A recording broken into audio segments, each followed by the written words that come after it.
नमः। श्री गोपीजन वल्लभाय नमः।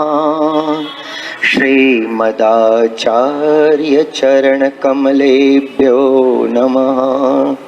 श्री गोसाई जी परम दयालवे नमः। चिंता संतान हंतारो यत्पादाम्बुजरेणवः स्वीयानां तानि जाचार्यान् प्रणमामि मुहुर्मुहुः। यदनुग्रहतो जन्तुः सर्वदुःखादिगो भवेत् तमहं सर्वदा वन्दे श्रीमद्वल्लभनन्दनम्। अज्ञानतिमिरान्धस्य ज्ञानाञ्जनशलाकया चक्षुरुन्मीलितं येन तस्मै श्रीगुरुवे नमः।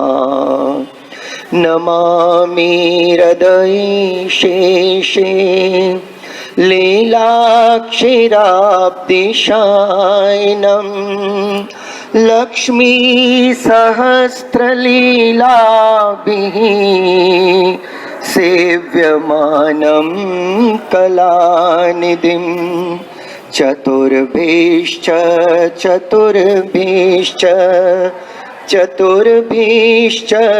त्रिभिस्तथा षड्भिर्विराजते योऽसौ पंचधारदये मम। सौन्दर्यं निजरत्कतं प्रकटितं स्त्रीगूढभावात्मकम् पूरोपं च पुनस्तदन्तर्गतं प्राविविशद स्वप्रिये। संश्लिष्टार्बुभयोर्बभो रसमयः कृष्णो हि यत् साक्षिकम् रूपं तत्त्रितयात्मकम् परमभिधेयं सदा वल्लभं। श्रीवल्लभ प्रतिनिधिं तेजोराशिं दयार्णवं गुणातीतं गुणनिधिं श्रीगोपीनाथमाश्रये। सायं कुञ्जालयस्थासनमुप विलसत स्वर्णपात्रं सुधौतं राजदयज्ञोपवीतं परितनुवसनं गौरमम्भोजवक्त्रं प्राणानायम्यनासापुट नेत्रकरो कर्णराजद्विमोक्तं वन्दे दोन्मिलिताक्षं मृगमदतिलकं विठ्ठलेशं सुकेशम्। श्री गोवर्धननाथ की जय। श्री बालकृष्ण लाल की जय। श्री श्याम सुंदर श्री यमुने महारानी की जय। श्री वल्लभाधीश की जय। श्री गोसाई जी परम दयाल की जय। श्री गुरुदेव की जय। सर्व वल्लभ कुल परिवार की जय। श्री हरिदास वर्य श्री गिरिराज गोवर्धन प्रभु के श्री युगल चरण कमल में साष्टांग दंडवत प्रणाम।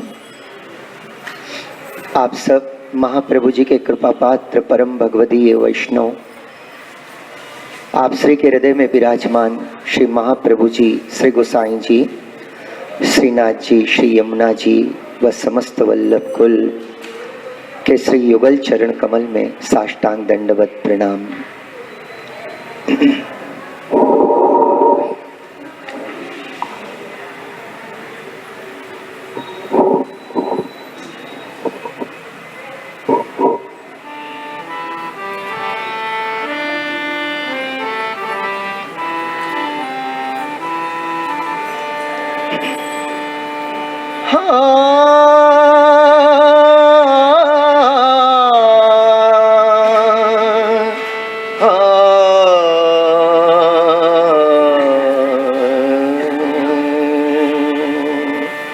श्रीमद् वल्लभ रूप सोरंगे, श्रीमद् वल्लभ रूप अंग अंग प्रतिभावन के भूषण अंग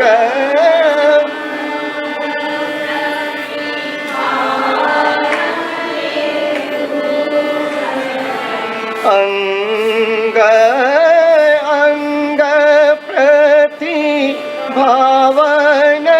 के भूषण अंग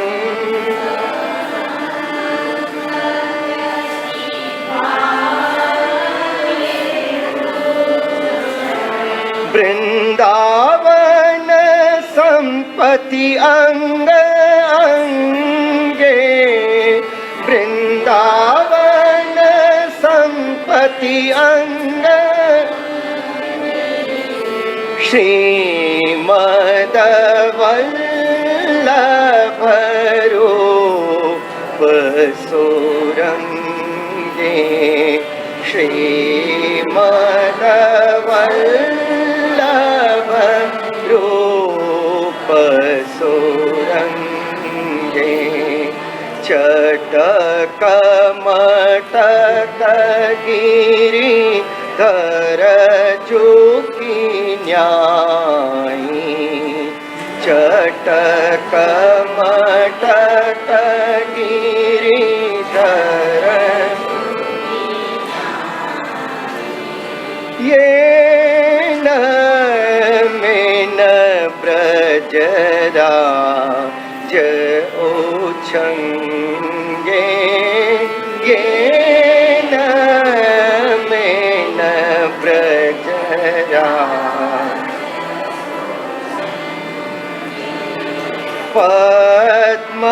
पद्मनाभ देखे ही बनियावे,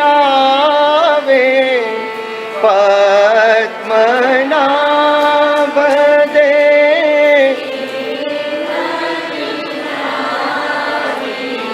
रह गई रास रसाल प्रोभंगे, रह गई रास रसाल भंगे, श्रीमद् वल्लभ रूप सोरंगे, श्रीमद् वल्लभ रूप, श्रीमद् वल्लभ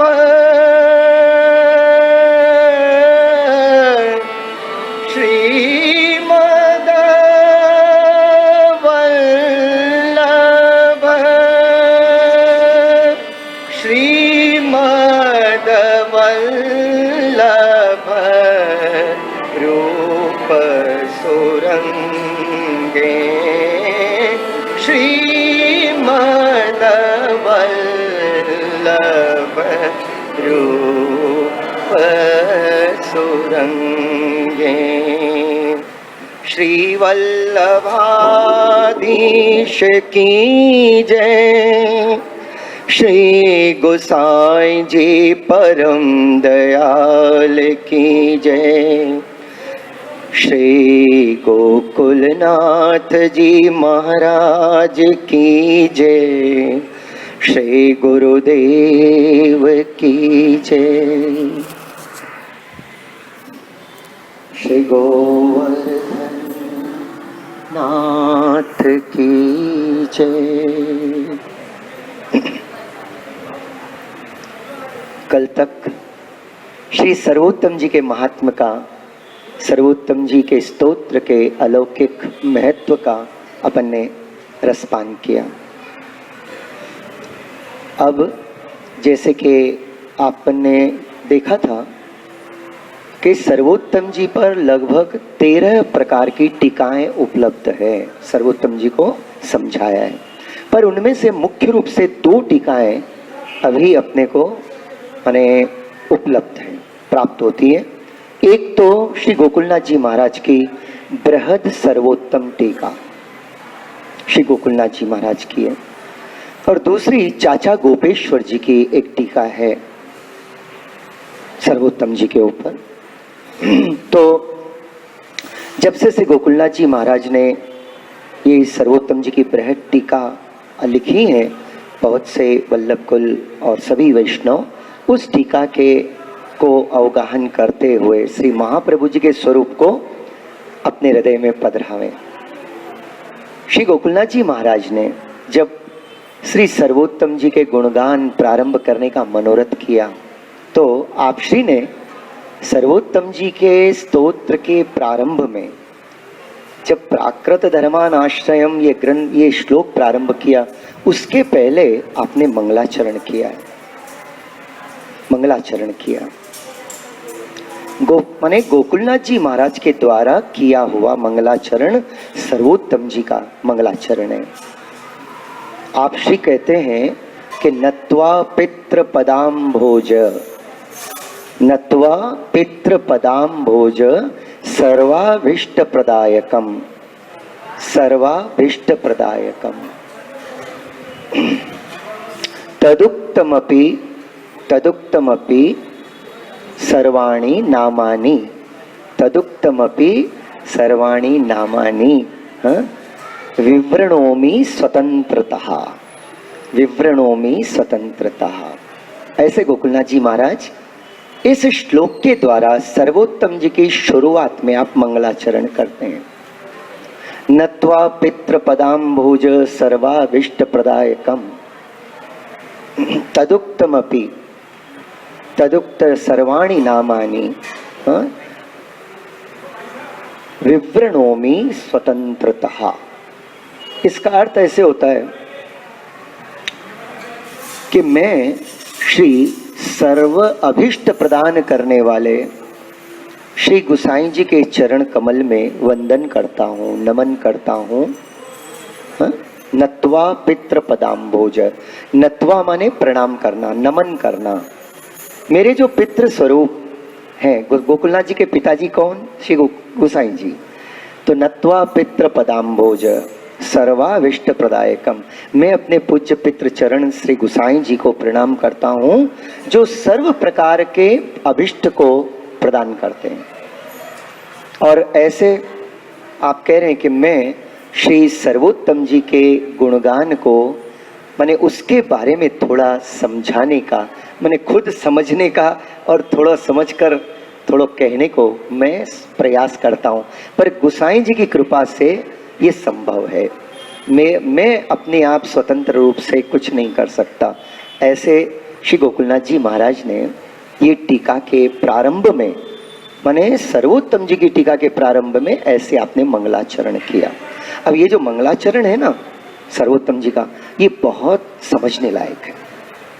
माने इसमें इतना महत्व है इस मंगलाचरण में, विशेष कर जो ग्रंथ करता है। अपन ने देखा था कि भाई महाप्रभु जी अगर हीरे हैं तो गुसाई जी जोहरी है, हीरे की कीमत जोहरी बता सकता है, नहीं तो हीरे सामने पड़े भी रहें और अगर जोहरी नहीं हो तो अपन हीरे की कीमत नहीं कर सकते।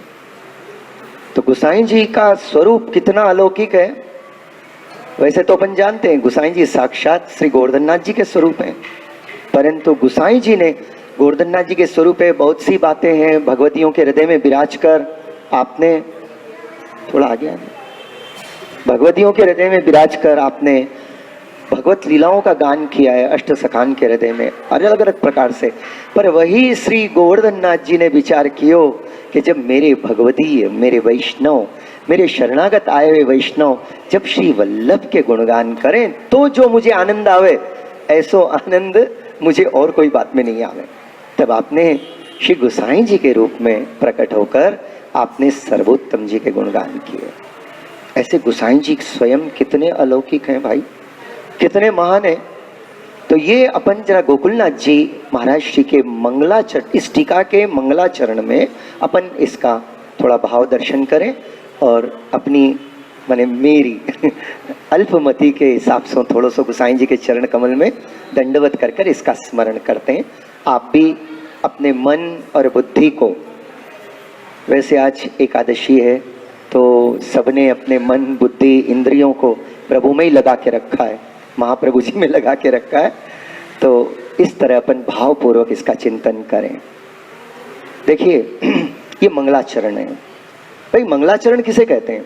अपन कोई भी कार्य करें, कोई भी कार्य के पहले मंगलाचरण करने की रीत है ना। अपन नित्य पाठ करते हैं तो मंगलाचरण करें। तो ये मंगलाचरण क्या है? जो मंगलमय दिव्य गुणों से युक्त स्वरूप, जनरली अपने इष्टदेव गुरुदेव आदि होते हैं, इनके स्मरण करने से जो अपना आचरण मंगलमय हो जाए, इससे उसी को मंगलाचरण कहते हैं। मंगलाचरण अपने यहाँ कोई भी कार्य के शुभारंभ में मंगलाचरण से ही किया जाता है।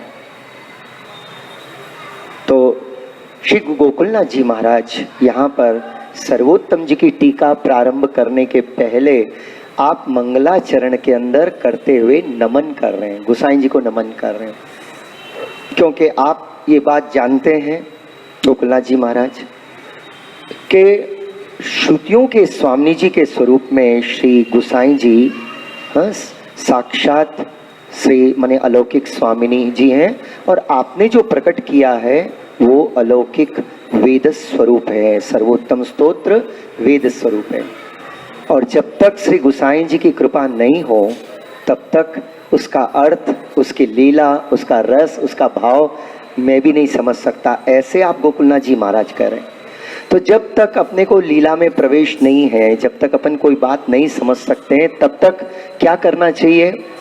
तो आप महाप्रभु जी ने यमुनाष्टक के अंदर ये बात बताई और गोसाई जी वहां भी टीका में कहते हैं कि जीव का जब तक भगवत लीला में प्रवेश नहीं है तब तक वो दो ही कार्य कर सकता है, नमामि यमुनामहम, बस निस्साधन भाव से कि प्रभु मैं आपको प्रसन्न करने के लिए मेरे पास कुछ नहीं है, बस आप प्रेम पूर्वक आपने ही कृपा कर कर मुझे आपकी याद दिलाई, मेरी इस लौकिक जिह्वा से जो मैं शायद एक भी भगवत नाम नहीं ले सकूं, पर आपने कृपा युक्त स्वरूप से हृदय में विराजे और हमारे हृदय में विराज कर आप हम सब वैष्णवों से आपके नाम का स्मरण करवाते हो, ये आपकी अलौकिक कृपा है। नहीं तो जीव की सामर्थ्य नहीं है कि भगवत नाम भी ले सके। गोसाई जी कहते हैं, गोसाई जी अपनी विज्ञप्ति में एक बात, ये बात का मैंने निवेदन करते हैं प्रभु कि जब आप इस जीव पर कृपा करना चाहते हो तब आप कृपा स्वरूप से उसकी जिह्वा पर विराजते हो, उसकी हृदय में विराजते हो। जब वो कह सकता है श्री कृष्ण शरणम मम श्री वल्लभाय नमः, ऐसे अलौकिक भगवत नाम का स्मरण भगवत कृपा से होता है। तो इसके लिए उपाय क्या भाई? भगवत कृपा का अनुभव करने के लिए उपाय क्या है? क्योंकि अपने प्रभु का स्वभाव है। अब प्रभु को अपन क्या करके प्रसन्न करेंगे? लक्ष्मी जी खुद उनकी सेवा में सहस्त्रों स्वरूप धारण करके विराजमान है। ऐसे प्रभु कोई जगत के हीरे मोती माणक पन्ना से तो प्रसन्न होते नहीं, धन दौलत से प्रसन्न होते नहीं। और अगर अपन सोचें चलो भाई हम कुछ हमारे रूप गुण व्यवहार की श्रेष्ठता से करें, वो तो प्रभु के सामने कुछ नहीं है, वैल्यू ही नहीं है उनकी। दूसरी बात, अपन ये समझे हम तो प्रभु का स्मरण करें, तो हालत ये अपन क्या स्मरण करते हैं कि रमा अज शेष सनकादिक शुक शारदा व्यास नारद रटे पलक मुकना टरे, तो भी जिनको जो रसात्मक अनुभव नहीं होता है, तो अपन क्या उतना स्मरण करते हैं क्या उतना स्मरण? स्मरण में भी पीछे, सब बात में पीछे हैं अपन, और यही बात को अपने को सुख है। लेकिन एक बात में आगे रहो, और वो ये है नत्वा पितृ पदाम भोज। महाप्रभु जी और गुसाई जी को आदर से, यमुना जी को, ठाकुर जी को, और अपने गुरुदेव को और समस्त वल्लभ कुल को आदर से नमन करें। जीव जब नमन करता है ना, तो नमन जो है, देखिए आप, ये जो नमन शब्द है ना, तो इसको अगर आप ध्यान दीजिए तो न को अगर संधि विच्छेद करो तो न और मन पूर्वक नत होनो, माने मन पूर्वक किसी के सामने झुकना, उसको नमन कहते हैं।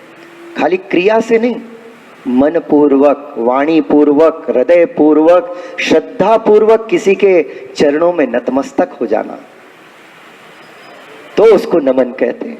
और ऐसा नमन श्री गोकुलनाथ जी महाराज करके ये बता रहे हैं, सर्वोत्तम जी के रसपान का रहस्य बता रहे हैं कि अगर अपने को सर्वोत्तम जी का रसपान करना है, सर्वोत्तम जी में जो महाप्रभु जी की लीलाएं बताई हैं उनका अनुभव करना है, तो आप कह रहे हैं श्री गुसाई जी को श्रद्धा से नमन करो। बिना गुसाई जी को नमन किए और महाप्रभु जी को नमन किए अपन रसपान नहीं कर पाएंगे। तो अपने को पहले, सबसे पहले जब भी पाठ आदि करें, सत्संग में विराजें, जब भी आपस में बैठकर सर्वोत्तम जी के गुणगान करें, तो सबसे पहले श्रीमद आचार्य चरण के चरण कमल में दंडवत प्रणाम करनो, श्री गुसाई जी के चरण कमल में दंडवत प्रणाम करनो। अपने गुरुदेव जिन्होंने अपने को श्री ठाकुर जी महाप्रभु जी के रूप में ही अपने को ठाकुर जी की शरण प्रदान करी, ऐसे अपने गुरुदेव के चरण कमल में प्रणाम करनो। तो अपने को योग्यता आती है रसपान की। कराएंगे श्री गोकुलनाथ जी महाराज, गुसाई जी की कृपा से होगा। अपन सब कृपा प्राप्त करने के लिए बैठे हैं, श्री महाप्रभु जी, गुसाई जी, गोकुलनाथ जी, और इस समय श्री गिरिराज जी के चरणों में वही रसपान कराएंगे अपने को। पर अपने को, अपने में भी दो बातें होनी, दो क्वालिटीज बहुत जरूरी है। देखो ये सब प्रभु की कृपा से होगा, पर आपको भी दो बातों की, अपने को सबको दो बातों की सावधानी रखनी है। एक तो है दीनता, प्रभु मैं कुछ नहीं जानता, आप कृपा कर कर मुझे इसके माने महाप्रभु जी के अलौकिक स्वरूप के बारे में कुछ तो समझाओ। ऐसे निस्साधनता, दीनता और निस्साधनता अगर जीवन में आएगी तो ही अपने को सर्वोत्तम जी का रसपान कर पाएंगे। नहीं तो मेरे भाई बहन, आपका अनुभव है, मेरा भी अनुभव है। I think we are at middle 50s, we have already crossed. बहुत से वैष्णव मेरे को ऐसे दर्शन हो रहे हैं, इंक्लूडिंग मी सब 50-55 को क्रॉस कर चुके हैं। न जाने कब से कर रहे हैं सर्वोत्तम जी का रसपान, पर सर्वोत्तम जी में कैसे कैसे अलौकिक हीरा मोती माणक पन्ना चिंतामणि जैसी बातें इसमें भरी हुई है। उसका रसपान करने के लिए ही आज अपन गिरिराज बाबा के चरणों में मनोरथ लेकर बैठे हैं कि आप कृपा कर कर हमको करवाइए। ऐसा भाव अपन ने हृदय में रखा। तो गुसाई जी का वंदन करते हुए, नमन करते हुए श्री गोकुलनाथ जी महाराज ये बात की आज्ञा करते हैं कि नत्वा पितृ पदाम भोज। मैं अपने पूज्य पितृ चरण श्री गोकुलनाथ जी मन कह रहे हैं गुसाई जी।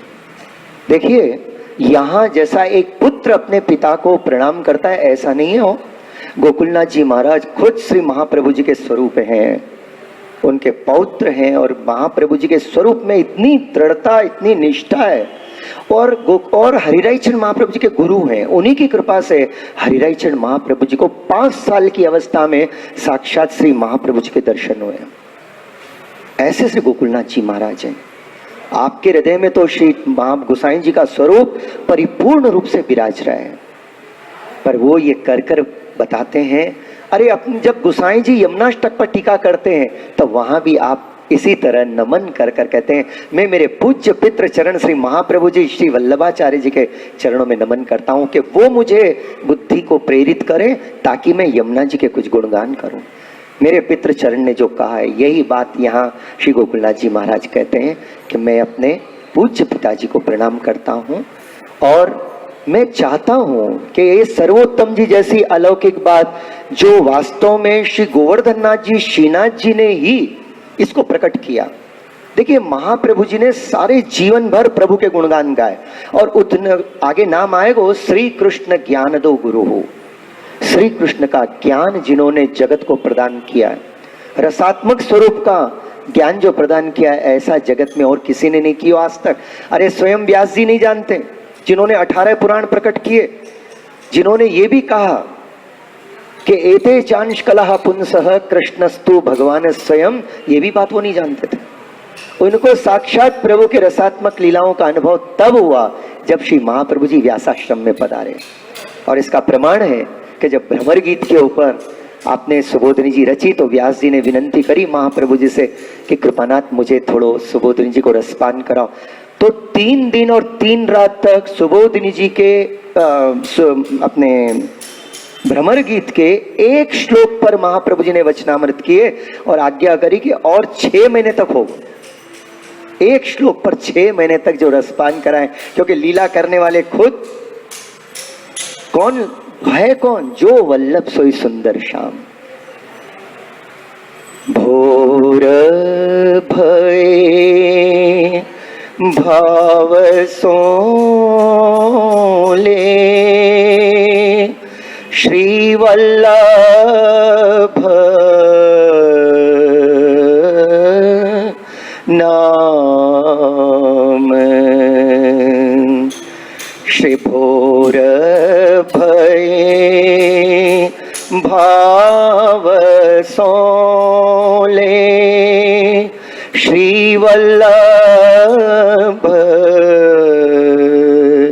नाम। हे रसना तू व्रथा बके क्यों निकाम, भोर भये भाव सोले श्री वल्लभ नाम।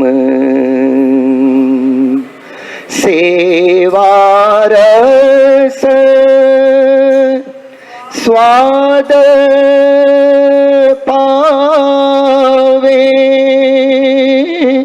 निषदीन गुण गावे और सब रस बिसरावे यह मन आठों याम।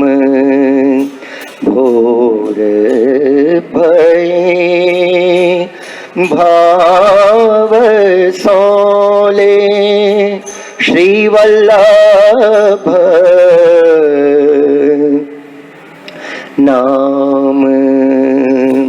हरि वश होत छिनहि में सगरो भक्ति मार्ग रूप हृदय बसे अरु रस समोह धाम। भोर भये भाव सोले श्री वल्लभ नाम।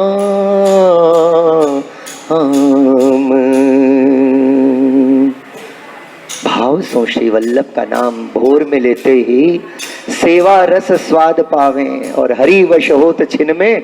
खाली महाप्रभु जी के नाम स्मरण का ये परम फल है जो ठाकुर जी अपने वश में हो जाएं और जो नित्य सेवा करें। कल जो अपन ने दर्शन किया था कि सेवा का एक अंग माने सेवा में झारी जी भरने को भी जो एक बात है, अगर कोई ये जानना चाहे कि सेवा में झारी भरने की क्या कीमत है, तो कल अपन ने पूरा प्रसंग स्मरण किया था कि पूरे चक्रवर्ती सम्राट अगर अपने राज्य की पूरी संपत्ति इकट्ठा करके अगर उसको देना चाहे तो भी वो मूल्य झारी जी, एक समय की झारी भरने को मूल्य नहीं है। ऐसी जो सेवा करते हैं अपन वैष्णव, थोड़ा सा सेवा की जो सुंदर रसात्मक मर्यादा है उसका भी ध्यान रखना चाहिए। देखिए स्मरण में तो ऐसे बैठ गए कोई कैसे ही बैठ गए हो, लेकिन सेवा में जब जाओ, शुरुआत से ही सबसे पहले जब अपन अपरस करें तो पहले अपने को अलौकिक वस्त्र धारण करने चाहिए। सेवा में जब भी रहो, धोती बगलबंडी। ये बगलबंडी क्या है मालूम है? ब्रज भक्तों की चोली है अरे यहाँ तो पुरुष कहो या पुरुषोत्तम कहो, केवल एक ही हैं गोवर्धनोद्धरण, बाकी सब सखियां हैं। सभी ब्रज भक्तन के स्वरूप हैं। अपने स्वरूप वस्तुतः देखा जाए तो भीतर से वो है।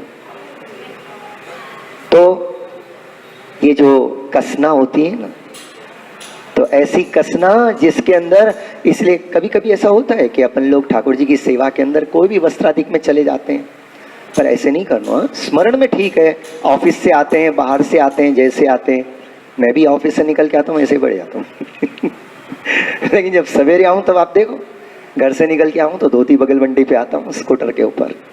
प्रभु को वो उस रूप में देखकर प्रभु को प्रसन्नता होती है। अरे अपना जीवन तो प्रभु को प्रसन्न करने के लिए है, अपने लिए थोड़ी है। अपन तो अपने तो हो गए प्रभु का आनंद लें। अब प्रभु को जिस बात में प्रसन्नता होती है तो सबसे पहले स्नान आदि करके, हाँ, सुंदर वस्त्र धारण करें। वस्त्र मैले कुचैले नहीं होने चाहिए। जो ठाकुर जी की सेवा में जाएं, परब्रह्म पूर्ण पुरुषोत्तम की अपन सेवा में जाएं, वो वस्त्र भी अपने इतने उज्जवल, इतने निर्मल, और कोटि गुना उससे ज्यादा अपना हृदय निर्मल। अब प्रश्न ये उठता है, वस्त्र तो निर्मा से निर्मल कर लेंगे या और कोई डिटर्जेंट से निर्मल कर लेंगे, लेकिन ये हृदय को निर्मल कैसे करें? तो भैया याद रखियो, भोर भय भाव सो लीजिए श्री वल्लभ नाम।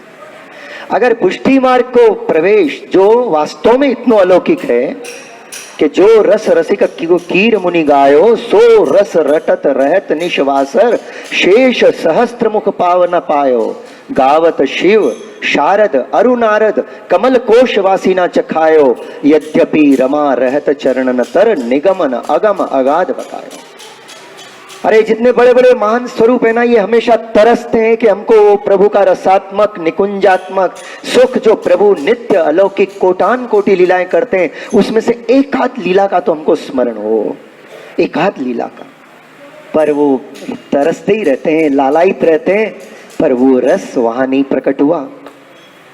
सो रस ब्रज वृंदावन वीपिन वीथिन बिता बहायो, सो रस रसिक दास परमानंद, वृषभान सुता कुछ बीच बसायो। ऐसा वो जो अलौकिक रसात्मक रस है वो तो श्री स्वामी जी के हृदय में विराजमान है। और स्वामिनी जी की कृपा दृष्टि जहाँ पर होए, माने आज के समय में श्री महाप्रभु जी की कृपा दृष्टि जिस पे होए, उसको वो तो उसका रोम रोम भगवत रस से बढ़ जाता है। प्रयत्न से नहीं होगा, आप अपने प्रयत्न से कुछ नहीं कर पाओगे। प्रयत्न से तो इतना ही करो, शुद्ध स्नान करो, हाँ, स्त्रीजन हो तो सुंदर वस्त्र धारण करो, और भाई लोग हैं धोती बगलबंडी पहने और ठाकुर जी का ऊर्ध्व पुंड तिलक करे। भाई ये कोई चिन्ह नहीं है। आपने सुना होगा अपने भारत के वीर जब युद्ध के मैदान पे रहते हैं, सीमाओं पे रहते हैं, प्राण दे देते हैं, लेकिन अपने तिरंगे झंडे को नीचे नहीं गिरने देते, क्योंकि तिरंगा झंडा उनके लिए भारत का प्रतीक है। ऐसे ही ये चरण कमल का जो चिन्ह है, ये अपने ठाकुर जी के चरण कमल का प्रतीक है। मैं तो उन भाइयों से विनती करूंगा, आप बहनों को बहुत अच्छा है, मन में हो या मत हो, चांगला तो करते ही हो, पर हमें बड़ी प्रॉब्लम होती है। यहाँ मैं देखता हूँ बहुत से भाई लोग हैं हाँ, ये तो हमारे परम पूजनीय है, बड़ा सुंदर तिलक धारण करे।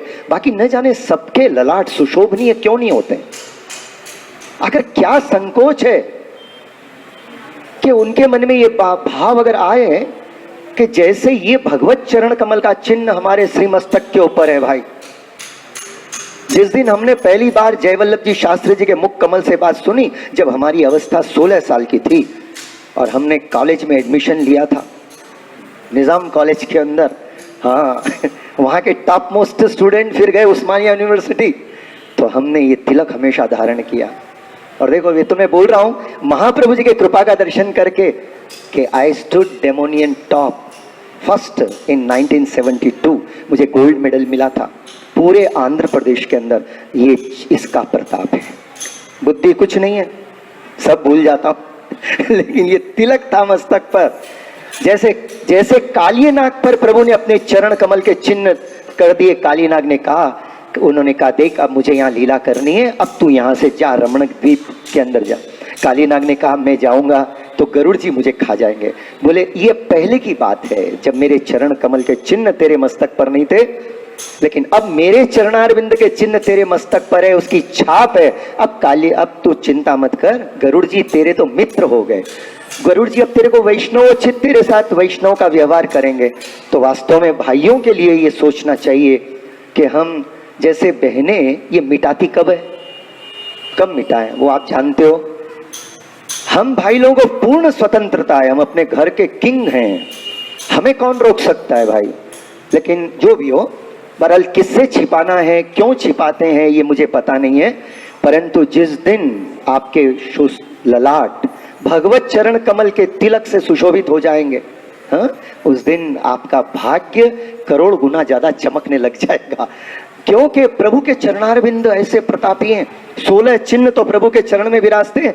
विचार करो, वो भावात्मक अपने मस्तक पे धारण करें। मैं जबरदस्ती किसी से ऐसा नहीं कराऊंगा कि कल से धारण करके आओ, नहीं तो कल से कोई आएगा ही नहीं कथा में बोलेंगे अरे नहीं बाबू भाई जाते, पहले कथा तो बात दूर रही, पहले देखेंगे हमने तिलक लगाया को नहीं लगा। नहीं, आपका मन जप करे। पर मैं तो तिलक का महत्व तो बता रहा हूं, थोड़ा एटलीस्ट आप घर में रहो प्रभु की सेवा में, तब तो ऐसा वैष्णव का वेश धारण करके जाओ। हाँ, तिलक लगाओ, भले पानी का लगाओ, चरणामृत का लगाओ, लेकिन तिलक लगानो। तिलक ये कोई साधारण प्रतीक नहीं है भाई, एक 3 रंग के टुकड़े उन कपड़ों के लिए जान दे देते हैं, अपने झंडे के लिए। और ये चरण कमल अपने प्रभु का है, जिसको अपन दूर रखते हैं और कहते हैं प्रभु आपकी कृपा, भगवान की पहचान।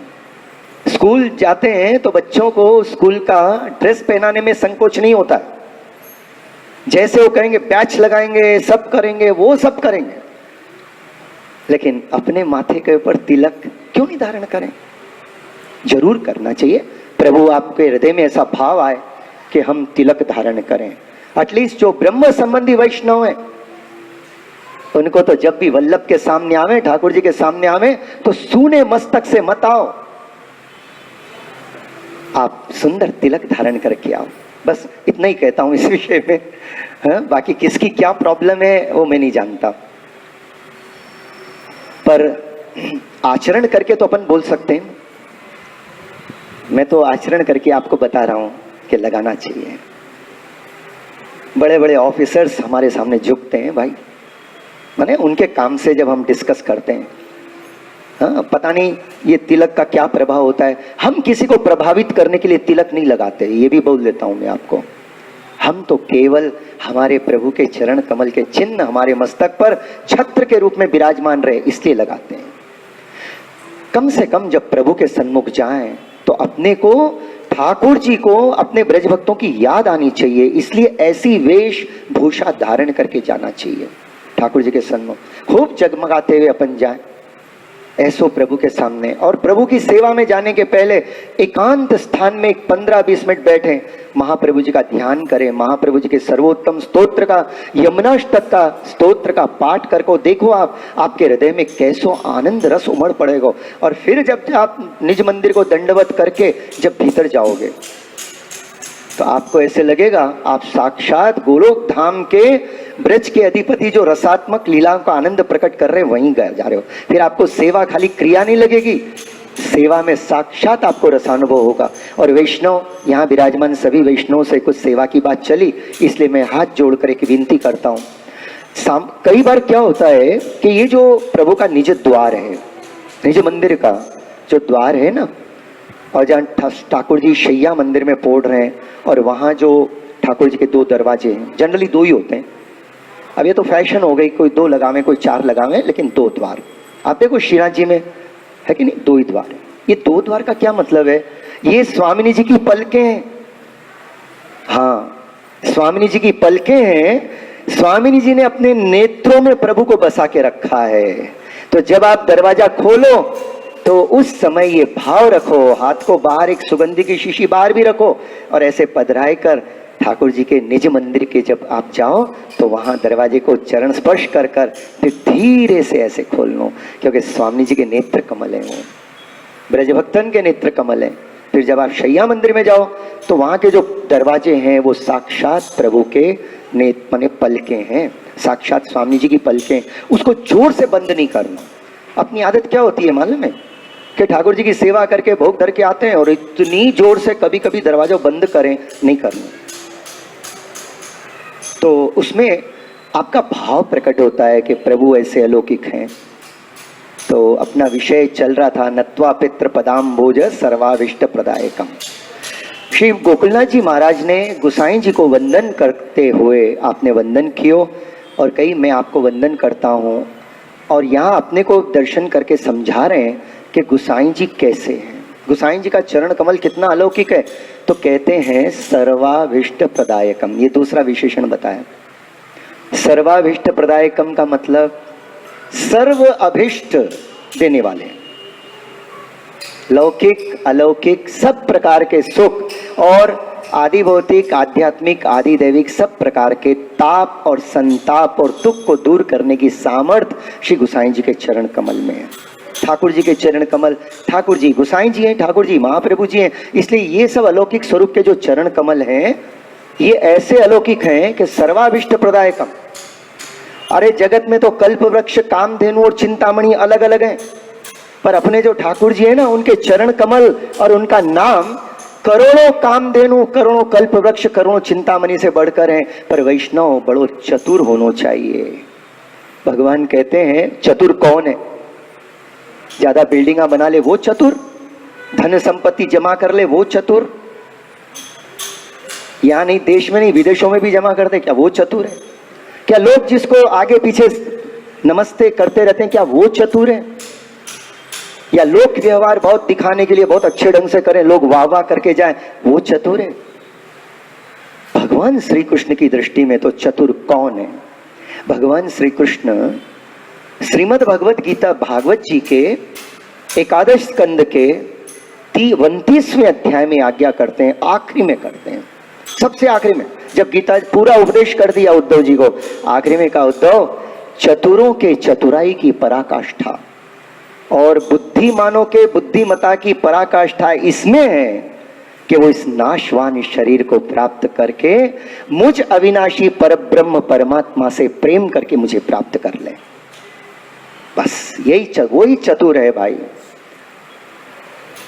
जाके मन बसे श्याम घन माधो, सो जाके मन बसे श्याम घन माधो, सो ही सुंदर सो धनी,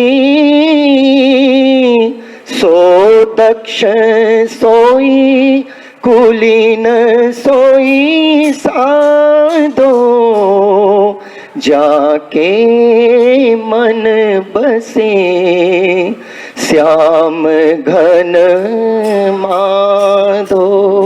कि वो श्याम सुंदर, मेघ श्याम, घनश्याम, तीनों प्रकार के ताप को हरण कर कर परमानंद देने वाले प्रभु जिसके हृदय में विराजमान है और जिसके मुख पर हमेशा श्री कृष्ण शरणम मम, जिसके मुख पर हमेशा विराजमान है, उसके हृदय में ठाकुर जी उसके हृदय को एक पल छोड़ के नहीं जावे। ऐसा ही अलौकिक प्रभाव है, इतना अलौकिक सुख श्री भगवान के चरणों का हृदय में ध्यान और भगवत नाम के स्मरण का है। भाई प्रसंग निकलो इसलिए मैं बता रहा हूं। कृष्ण कृष्णेति प्रप्यहम बक्षति कलौ नित्यम तस्य भवेत पुण्यम कोटि तीर्थ यज्ञायुतम। एक दिन कैलाश में भगवान शिव जी पार्वती जी के संग बैठे। उस दिन शिव जी बहुत आनंद में हैं। उनको कोई नंद महोत्सव की लीला याद आ गई तो शिव को धन संतन को सर्वस्व महिमा वेद पुराण नगाई नंद भवन को भूषण माई। प्रभु की कोई लीला का स्मरण कर कर शिव जी इतने भाव मग्न हो गए, रसमग्न हो गए। पार्वती जी ने विचार किया कि वैसे तो भगवान शिव हमेशा आनंद में रहते हैं, लेकिन आज तो इनके आनंद का कोई पार नहीं, इतने आनंद में। तो जब भगवान शिव ने नेत्र खोले तब पूछा कि आज प्रभु आप बहुत प्रसन्न दिख रहे थे। बोले हाँ देवी, आज हमारा मन बहुत प्रसन्न था। तो उस प्रसन्नता का कारण हमें भी बताओ। शिव जी ने ध्यान दिया, खाली पूछने के लिए पूछ रही है कि कुछ जानना चाहती है क्योंकि इसके पहले उस सती के लीलाएं सब याद आ गई। पर जब पार्वती जी के नेत्रों के अंदर पर्वत जैसी अडिगता और श्रद्धा देखी और कुछ जानने की जिज्ञासा देखी, तब भगवान शंकर ने ये श्लोक कहा देवी मैंने ये सार मेरा है, मैं तो इस निश्चय पे पहुंचा हूं। अगर 3 बार भी कृष्ण के नाम का महत्व इतना अलौकिक है कि कोई 3 बार भी प्रेम से बैठकर अपने घर में या कहीं पर भी तो 3 बार कृष्ण का नाम स्मरण करता है तो उसको क्या फल प्राप्त होता है। भूमंडल पर जितने भी तीर्थ हैं उनमें विधिवत स्नान करने का पुण्य और कई अश्वमेघ यज्ञ, अनंत असंख्य अश्वमेघ यज्ञ करने का फल प्राप्त होता है। तो सोचो क्या है वो कृष्ण का नाम, क्या उसकी कीमत होगी। अरे इसके लिए इतना ही काफी है कि वेद बाद में प्रकट हुए और भगवान श्री कृष्ण ने सबसे पहले अपने मुख कमल से ये अष्टाक्षर महामंत्र प्रकट कर कर स्वामिनी जी को प्रदान किया। सबसे पहले अगर प्रभु ने किसी को दिया है तो स्वामिनी जी को प्रदान किया है।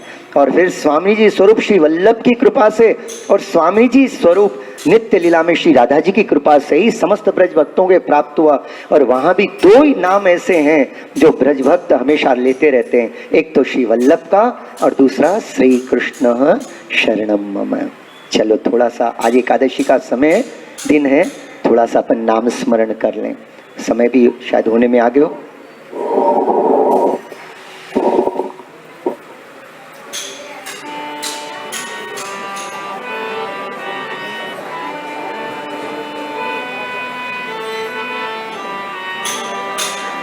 श्री कृष्ण शरणम मम जय, श्री कृष्ण शरणम मम, श्री कृष्ण शरणम मम जय, श्री कृष्ण शरणम मम, श्री कृष्ण शरणम मम।